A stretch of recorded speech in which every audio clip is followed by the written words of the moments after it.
E aí, torcedor santista? Estamos de volta com mais um vídeo exclusivo e notícias quentinhas para você. Antes de começar, inscreva-se no canal e deixe seu like. Isso é essencial para você não perder nenhuma novidade do Peixão. Agora, sem mais demora, vamos às notícias. O relógio marcava fim de tarde no CT Rei Pelé quando Neymar atravessou o corredor principal acompanhado do pai e de poucos integrantes do staff. Sem alarde, assinou a renovação que leva sua permanência até dezembro de 2026 e, ao sair, deixou um recado que parece roteiro: o destino estava traçado. O gesto, planejado desde o último dia de 2025, sela uma etapa e inaugura outra, com metas mais ambiciosas e exposição ainda maior para o Santos. O clube já havia semeado pistas no último dia de dezembro, ao indicar que o acordo seria por 12 meses, e não por 6. O anúncio definitivo veio minutos depois, encurtando especulações e marcando uma diferença-chave. Desta vez, a prorrogação não é episódica, mas alinhada a um horizonte plurianual, com estrutura que busca estabilidade, previsibilidade e fortalecimento da marca no médio prazo. Nos bastidores, dirigentes falam em arquitetura contratual calibrada para equilibrar custo e impacto. O vínculo anterior havia começado com 6 meses, seguido por mais 6, até desembocar no arranjo atual. A lógica, segundo fontes internas, foi testar camadas de desempenho, engajamento e resposta comercial, antes de fincar compromisso até o fim de 2026. O dia da assinatura teve mais que caneta e papel. Entre uma sessão de fisioterapia e outra, Neymar circulou pela área médica, conversou brevemente com membros da comissão técnica e saiu sem exposição midiática excessiva. O momento indicou foco absoluto na recuperação do joelho esquerdo, com previsão de retorno ao treinamento completo no fim de janeiro e possibilidade de reestreia no início de fevereiro, em janela pensada para reduzir risco e maximizar impacto competitivo. A condução clínica segue sob coordenação do próprio staff, com profissionais de confiança que acompanham o atleta há anos. Para o Santos, o arranjo preserva a autonomia técnica do jogador e, ao mesmo tempo, integra protocolos do clube, buscando harmonizar prazos de reabilitação com necessidades do elenco e do calendário. O custo do camisa 10 continua elevado quando comparado ao plantel. Na folha CLT, equivale aproximadamente a 5 contratos padrão do elenco profissional. A diretoria, no entanto, sustenta que o retorno transcende estatísticas de campo, envolve presença, narrativa, memória de marca e capacidade de polarizar a atenção nacional, elementos que, na reta final da última temporada, elevaram desempenho e mobilização. Paralelamente, o clube assumiu compromisso parcelado de R$ 85 milhões pela exploração da imagem junto à NR Esportes, empresa dos pais do atleta. Esse componente é visto como alavanca comercial, amplia vendas de produtos licenciados, atrai campanhas publicitárias e abre portas para acordos de mídia e ativações em plataformas digitais, onde a audiência do jogador se traduz em alcance imediato. O discurso oficial de Neymar reforçou pertencimento e objetivo: o Santos é meu lugar, aqui estou seguro e feliz, e é com vocês que quero conquistar os sonhos que faltam. A mensagem é simples, porém calculada. Trabalha a identidade, fidelidade simbólica e expectativa. É também um convite a uma temporada com metas claras, reconstruir protagonismo, qualificar o ataque e estabilizar o ambiente. Em linguagem financeira, a aposta tem racionalidade própria. O investimento, ainda que robusto, busca retorno em bilheteria, pay-per-view, direitos de TV, patrocínios e conteúdo premium. Com a imagem do atleta no centro da narrativa, o Santos pretende transformar presença em recorrência, e recorrência em receita. O planejamento esportivo ganhou capítulos paralelos. A comissão técnica quer usar a volta do camisa 10 como eixo de ajuste tático, com mais aproximação entre linhas, ocupação de meia-espaços e aceleração de transições. A ambição é realista: reconstruir fluidez ofensiva sem comprometer a solidez defensiva, evitando a dependência exclusiva de um protagonista. Há riscos, e o clube não os ignora. Recuperação física demanda rigor, o custo fixo exige governança, o calendário cobra profundidade de elenco. Para mitigar variáveis, a diretoria trabalha com clausulados de performance, métricas de conteúdo e incentivos cruzados, criando mecanismos que alinham objetivos individuais e coletivos. No ambiente de marketing, a extensão do vínculo aciona estratégias de longo alcance. Estão na pauta coleções especiais, experiências imersivas em dias de jogo, campanhas colaborativas com patrocinadores e um ecossistema de mídia proprietária que transforme cada aparição do atleta em episódio, com narrativa, bastidor e continuidade. A mobilização emocional é parte do pacote. O Santos aposta em um sentimento que vai além da idolatria. Trata-se de restaurar vínculo de comunidade, aproximar geração mais jovem, reativar memórias de torcedores antigos e manter viva a ideia de que o clube pode conciliar tradição e modernidade sem perder identidade. No CT, a rotina já foi ajustada para acomodar dinâmicas de mídia e privacidade do atleta. O objetivo é proteger o processo de reabilitação e, ao mesmo tempo, alimentar de forma inteligente a curiosidade do público, soltando informações em doses controladas que mantenham interesse sem criar ruído. A prorrogação até dezembro de 2026 funciona como um farol. Ele ilumina uma janela de objetivos escalonados, retorno competitivo no início da temporada, consolidação de forma ao longo do primeiro semestre, protagonismo em jogos grandes e, no período seguinte, busca por títulos, com o clube preparado para capitalizar cada avanço dentro e fora de campo. Entre a assinatura e o primeiro toque na bola, há uma distância que precisa ser percorrida com método. O Santos sabe disso e estruturou um caminho que depende tanto da qualidade do camisa 10 quanto da disciplina de processos, da paciência da torcida e da eficiência de quem opera finanças, medicina, marketing e futebol. É nesse tabuleiro que o futuro imediato do clube será desenhado. Se a renovação começou silenciosa no corredor do CT, o eco dela deve ser estrondoso nas arquibancadas. A temporada se abre com promessa, cobrança e fascínio. Neymar volta a vestir o preto e branco com horizonte definido, e o Santos transforma um contrato em projeto, um projeto em história e uma história em oportunidade, esportiva, econômica e cultural. Fala, torcedor do Peixe. Antes de seguir com as notícias, aproveitamos para te convidar a se inscrever no canal e deixar seu like. Assim, você fica por dentro de tudo o que acontece no Santos com exclusividade. Vamos lá, continuar com as novidades. O vídeo começa com uma cena impactante, a imagem do árbitro Anderson Daronco, conhecido por sua postura firme em campo, aparece em close, enquanto uma legenda em letras garrafais surge na tela, a ordem era para o Santos perder. O choque é imediato.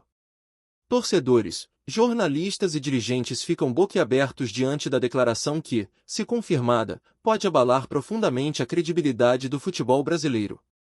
A revelação, feita em tom grave, caiu como uma bomba no cenário esportivo nacional. Daronco, árbitro de renome e presença constante em jogos decisivos, teria afirmado que recebeu instruções externas para conduzir uma partida de forma a prejudicar o Santos. A notícia se espalhou rapidamente, provocando indignação e perplexidade. No ambiente esportivo, a fala do árbitro é vista como uma denúncia gravíssima. Se há ordens para manipular resultados, a essência do esporte, a competição justa e equilibrada, fica comprometida. O burburinho é intenso, e a repercussão já ultrapassa os limites das arquibancadas, alcançando os corredores da política e da justiça. Torcedores do Santos reagiram com fúria. Nas redes sociais, milhares de mensagens exigem explicações imediatas da CBF e da FIFA. Hashtags como hashtag Justiça para os Santos e hashtag Futebol Sem Manipulação dominaram os trending topics, mostrando que a indignação não se limita apenas à torcida santista, mas também a amantes do futebol em geral. A imprensa esportiva dedicou horas de programação ao tema. Comentaristas analisam cada detalhe da fala de Daronco, tentando entender o contexto e as possíveis consequências. Alguns destacam a coragem do árbitro em expor o caso, enquanto outros questionam se há provas concretas que sustentem a denúncia. No Santos, a diretoria convocou uma reunião emergencial. O clube divulgou nota oficial afirmando que exigirá investigação imediata e que não aceitará qualquer tentativa de manipulação de resultados. A postura firme reforça o sentimento de que a instituição não permitirá que sua história seja manchada por interesses obscuros. Do lado da CBF, o silêncio inicial apenas aumentou a desconfiança. A entidade, pressionada pela repercussão, promete se pronunciar em breve. A expectativa é de que haja uma apuração rigorosa, mas muitos torcedores já demonstram descrença quanto à transparência do processo. A rivalidade entre clubes também ganhou novos contornos. Torcedores de outras equipes reagiram com ironia, alguns acusando o Santos de vitimismo, enquanto outros reconhecem a gravidade da denúncia. O episódio promete intensificar os debates e rivalidades nos próximos clássicos. Especialistas em direito esportivo destacam que, se comprovada a manipulação, o caso pode gerar punições severas, incluindo suspensão de dirigentes e até anulação de partidas.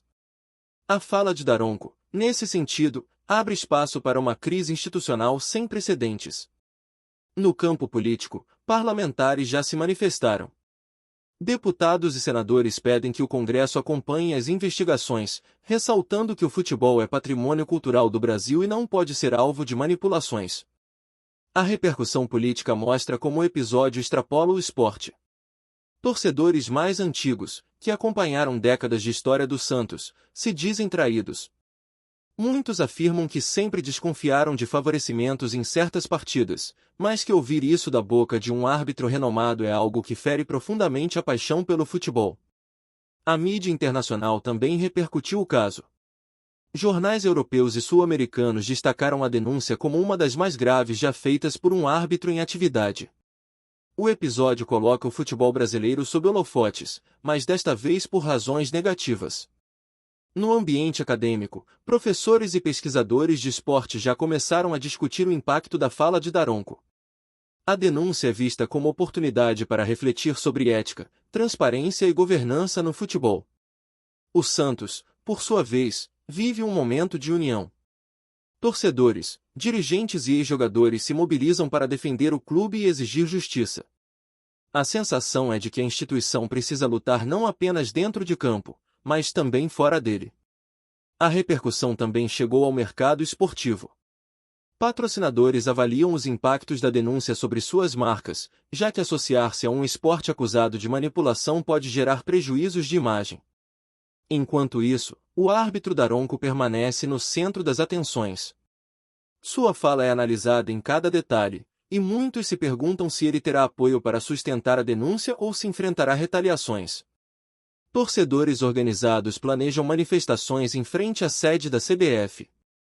A ideia é pressionar por respostas rápidas e mostrar que a paixão pelo futebol não pode ser usada como instrumento de manipulação. A denúncia também reacende debates sobre o uso da tecnologia no futebol. Muitos defendem que sistemas como o VAR precisam ser mais transparentes e auditados por órgãos independentes, para evitar suspeitas de manipulação. Enquanto investigações não avançam, o futebol brasileiro vive um clima de incerteza. A fala de Daronco abriu uma ferida profunda, e a repercussão promete coar por muito tempo, até que respostas concretas sejam dadas. E assim, entre lágrimas de indignação em Santos e debates acalorados em todo o país, a declaração do árbitro se consolida como um marco. O episódio não é apenas sobre um jogo, mas sobre a credibilidade de um esporte que move milhões de corações. O Brasil aguarda ansioso por desdobramentos, enquanto o burburinho continua a crescer. A repercussão da declaração de Anderson Daronco, afirmando que a ordem era para o Santos perder, continua se espalhando como um incêndio incontrolável no cenário esportivo brasileiro. Programas de televisão e rádio dedicam horas inteiras a discutir o caso, com especialistas apontando que, se comprovada, a denúncia pode ser considerada um dos maiores escândalos da história do futebol nacional. O impacto é tão grande que até veículos de comunicação que normalmente não cobrem esportes passaram a tratar do assunto. Nas redes sociais, o burburinho não dá sinais de diminuir. Milhares de torcedores, não apenas santistas, mas de diversos clubes, se manifestam em defesa da transparência e da justiça no futebol. A indignação coletiva transformou a fala de Daronco em um movimento digital, com hashtags exigindo investigação e punição para os responsáveis. O episódio ganhou proporções virais e se tornou tema de debates em lives e podcasts esportivos. Em Santos, a cidade vive um clima de mobilização. Torcedores se reúnem em frente à Vila Belmiro para protestar contra possíveis manipulações e exigir explicações da CBF. O sentimento é de traição, e muitos afirmam que a paixão pelo clube não pode ser usada como instrumento de interesses obscuros. A repercussão local é intensa e emocional.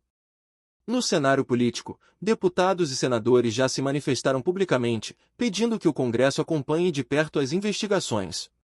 Alguns defendem a criação de uma comissão parlamentar para apurar possíveis manipulações no futebol brasileiro. A repercussão política mostra como o episódio extrapola o esporte e se torna questão de interesse nacional. A imprensa internacional também repercutiu a denúncia. Jornais europeus e sul-americanos destacaram a fala de Daronco como uma das mais graves já feitas por um árbitro em atividade. O caso coloca o futebol brasileiro sob holofotes, mas desta vez por razões negativas, levantando dúvidas sobre a credibilidade das competições. Entre os torcedores mais antigos, a repercussão tem um tom de desilusão. Muitos afirmam que sempre desconfiaram de favorecimentos em certas partidas, mas ouvir isso da boca de um árbitro renomado é algo que fere profundamente a paixão pelo futebol. O sentimento de injustiça é compartilhado em rodas de conversa e grupos de amigos. No ambiente acadêmico, professores e pesquisadores de esporte já começaram a discutir o impacto da fala de Daronco. Universidades planejam seminários e debates sobre ética e governança no futebol, mostrando que a repercussão não se limita ao campo esportivo, mas também alcança a esfera cultural e social. Patrocinadores e empresas ligadas ao futebol também sentiram os efeitos da repercussão. Algumas marcas avaliam o impacto da denúncia sobre suas campanhas publicitárias, já que associar-se a um esporte acusado de manipulação pode gerar prejuízos de imagem. O episódio levanta discussões sobre responsabilidade corporativa e transparência. Torcedores organizados planejam manifestações em frente à sede da CBF e até em Brasília. A ideia é pressionar por respostas rápidas e mostrar que a paixão pelo futebol não pode ser usada como instrumento de manipulação. A repercussão popular é intensa e promete se manter viva até que haja esclarecimentos. Por fim, a repercussão entre os torcedores comuns continua sendo a mais vibrante. Nos ônibus, nas escolas e nas conversas de família, o tema domina os diálogos. A denúncia de Daronco virou assunto cotidiano, capaz de dividir opiniões e gerar debates acalorados. O episódio, mais do que uma simples fala, se consolidou como um marco na história recente do futebol brasileiro, e sua repercussão promete ecoar por muito tempo. Aqui no nosso canal, trazemos notícias fresquinhas do Santos todos os dias. Inscreva-se no canal e deixe seu like para continuar recebendo informações exclusivas sobre o nosso peixão. E não esqueça de compartilhar sua opinião sobre essa notícia nos comentários, ela é muito importante para o Santos. Até o próximo vídeo.